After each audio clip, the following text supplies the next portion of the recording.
Hey guys, welcome to Concept of Science. In the earlier video, we talked about the units and the basic units and the types of fundamental quantities and the derived quantities that we derive from the fundamental quantities. In the second video of the physics series from the TMH book, we will go ahead with the next section, which is mechanics and properties of matter.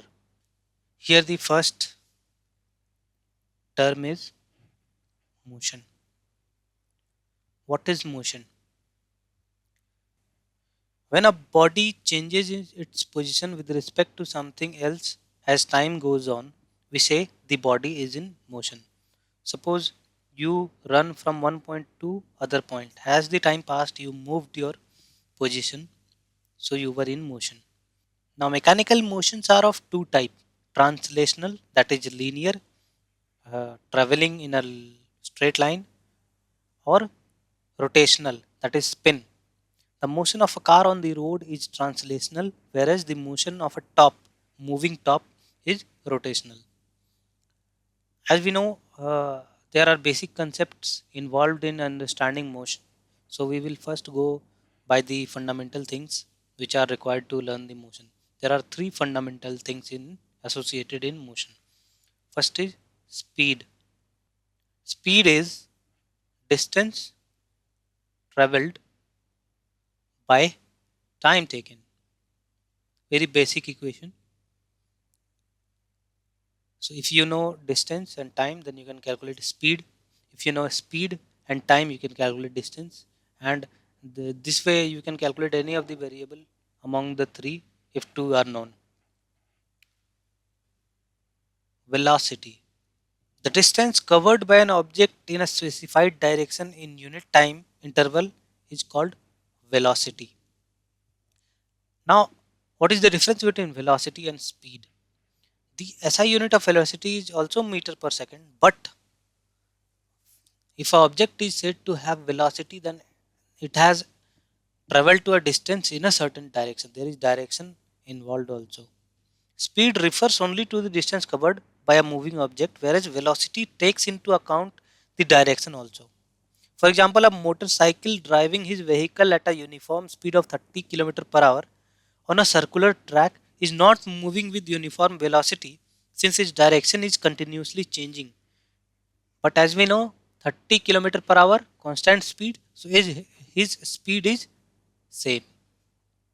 His speed is constant and his velocity is changing because his direction is changing. So here also the formula will be the distance traveled by time with direction like north, south, and so on. The third is acceleration. What is acceleration? The velocity of a body changes due to change in its speed or a direction or both. The rate of change of velocity of a body is called acceleration. Let me explain acceleration with the help of an example. Car is moving from 30 kilometer hour per hour, and the driver pressed the pedal and it started moving to 50 kilometer per hour in 2 minutes. He pressed the pedal for 2 minutes, and the car with initial velocity this and final velocity this started changed its velocity to this. So what is the acceleration? A change in the velocity is 50 minus 30 kilometer per hour. As I mentioned in my previous video, always consider that this is kilometer per hour, this is minute. So you will be trumped if you do not convert the uh, units. Here what we will have 20 kilometer per hour by 1 by 30 hour. 2 minutes is 1 by 30 hour. So you got your answer. This is the acceleration. And the unit of acceleration is meter per second square or kilometer per hour square. This is the unit of acceleration. Now you must be aware of the concept acceleration due to gravity. There is a acceleration pulled applied by gravitational force of Earth. The value of that acceleration is 9.8 meter per second square.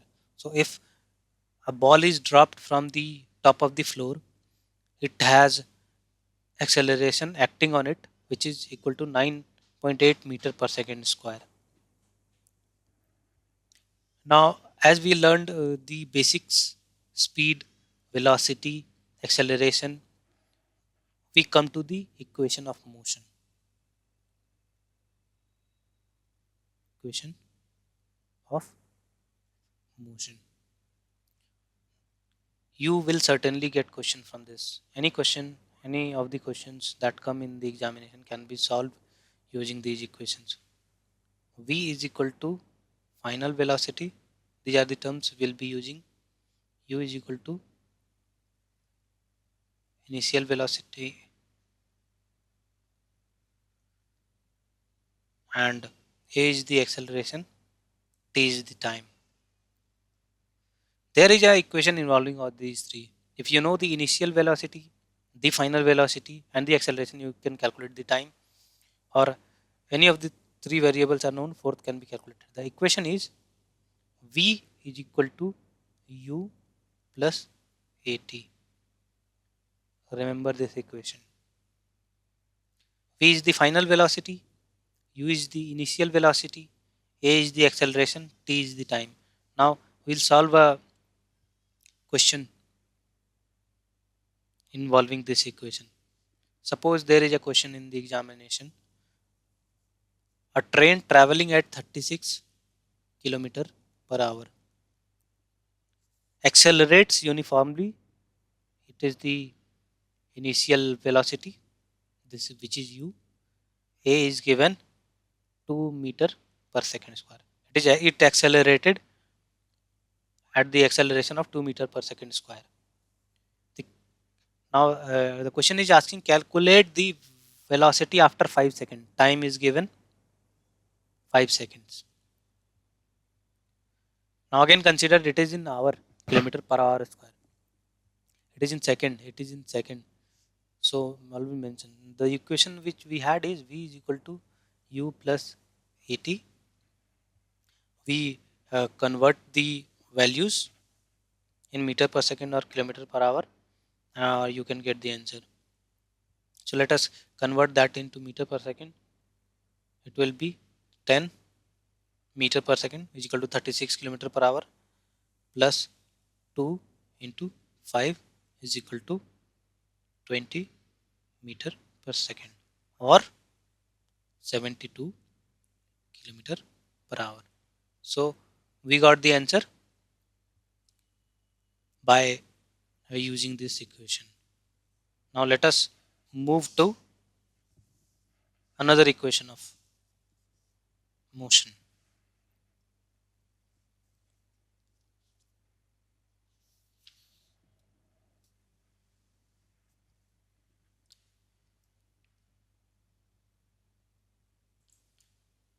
Here the equation is S is equal to ut plus half at square. S is distance, U initial velocity, T time, A acceleration.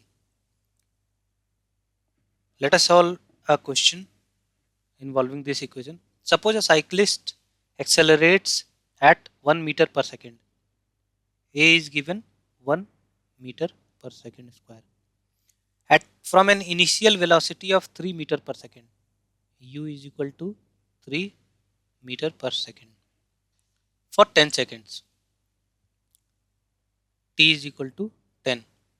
These are the three things given. Now the question is asking find the distance covered. We are required to find the distance S. So we will put these value in the formula ut plus half at square.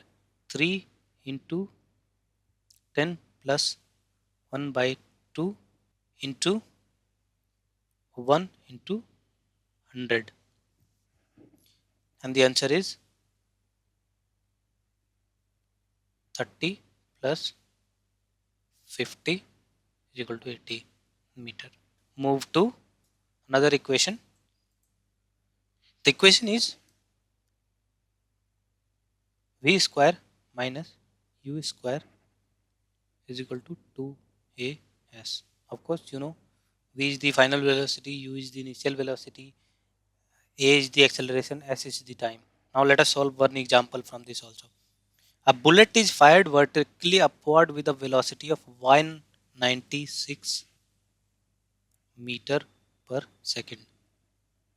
Calculate, there are two parts of the question. Calculate the maximum height reached by the bullet. Second question is the time taken to reach the maximum height.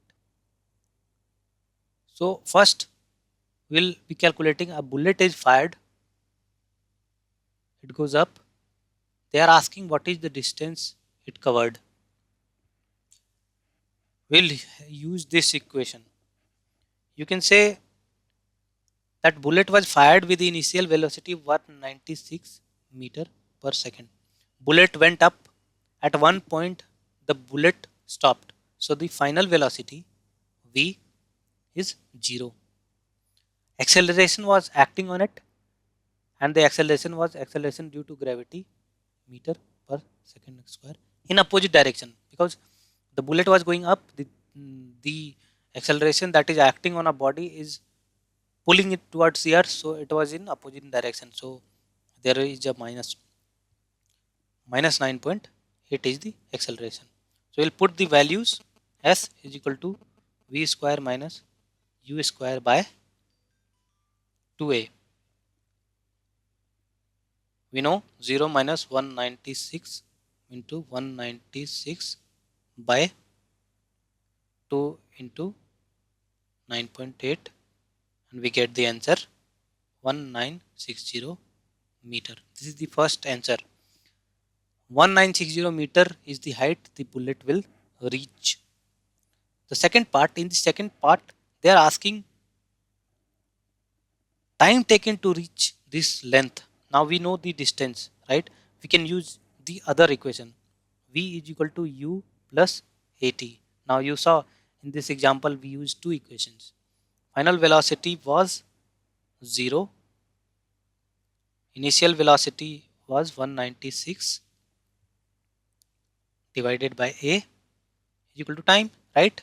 So minus 196 by 9.8, it was also minus, is equal to time. So by that method we calculate time is equal to 20 seconds. Let me write these three equations again. If you want to solve any question coming from mechanics or motion, then you have to know these equations. V is equal to u plus at, s is equal to ut plus half at square, v square minus u square is equal to 2as. U is initial velocity, a acceleration, t time. Here s distance, u initial velocity, t time, a acceleration. V final velocity, u initial velocity, a acceleration, and s is the distance. So learn these three formulas or equations of motion, solve a few questions, and any question that is coming in the examination you will be able to solve. In the next video we'll dwell into other concepts of physics. Thanks for watching. Please subscribe so that when I make the next video you get the notification.